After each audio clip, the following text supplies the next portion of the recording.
of the reasons that people, particularly in the context of the anniversary of 1967 and the big Detroit Rebellion coming up, people are starting to remember that some people said, looking back on it, that 1966 was kind of the precursor of 1967.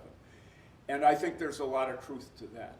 But I think in order to understand 1966, we have to back up a little bit before that. And I'd like to talk about the backstory of things that had happened before 1966. In particular, at that time I was associated with an organization called the Northern Student Movement. And the Northern Student Movement began to support the Southern movement, but also began to get involved in issues of segregation and racism in northern communities such as Detroit, Cambridge, Massachusetts, Baltimore, Washington, D.C., Chicago. And as we became more and more involved in urban issues and in urban struggles, from education to housing to police to all of the realities of segregated neighborhoods and segregated cities at the time, Northern Student Movement continued to support the South, but we became more and more concerned with the issues in our own backyard. And that led us here in Detroit to help found an organization called the Adult Community Movement for Equality, and we were called ACME. In getting into contact on the east side of Detroit around Kercheval with someone who's still my lifelong friend to this day, whose name is Will McClendon, and people he knew, he was much more rooted in the day-to-day issues of what it was like to be black in Detroit in 1966. And Will and most of his associates, as was true of black males then and black males now, were in constant tension and friction with the police department, and so were the women in that community. And so we worked on housing issues. We helped people who were having struggles with landlords, and people who, we did rent parties and helped people raise money to pay their rent.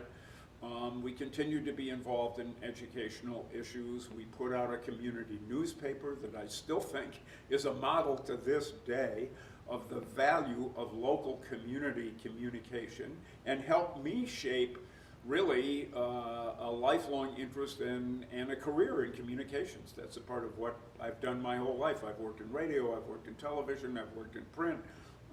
You know, I write articles, I write books. But a lot of it goes back to that newsletter on Kercheval Street, which started somewhere around 1964, 65, in that period. The thing that is so significant to me to this day, as I think back about what we did in the adult community movement for equality, and we were connected to other struggles in the city, to General Baker, to John Watson, to the ferment, if you will, the political ferment in Detroit, all over the country, and all over the world, but we were doing it in a very block to block to block basis. And the one issue that you could not get away from on Kercheval Street or any other street in Detroit was the police. Because the police then were an occupying army that was an overwhelmingly white police force. There was a unit of the police that everybody in Detroit knew about, and in the suburbs as well, called the Big Four.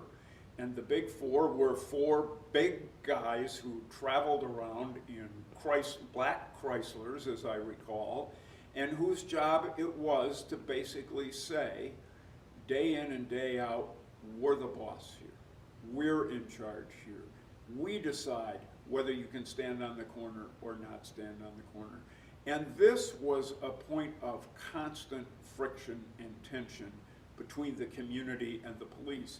And as we sit here now and are aware of all of the police shootings and of all of the controversy in Ferguson, in Baltimore, in Chicago, all over the country, these issues are virtually the same as they were back in 1964, 65, and 66.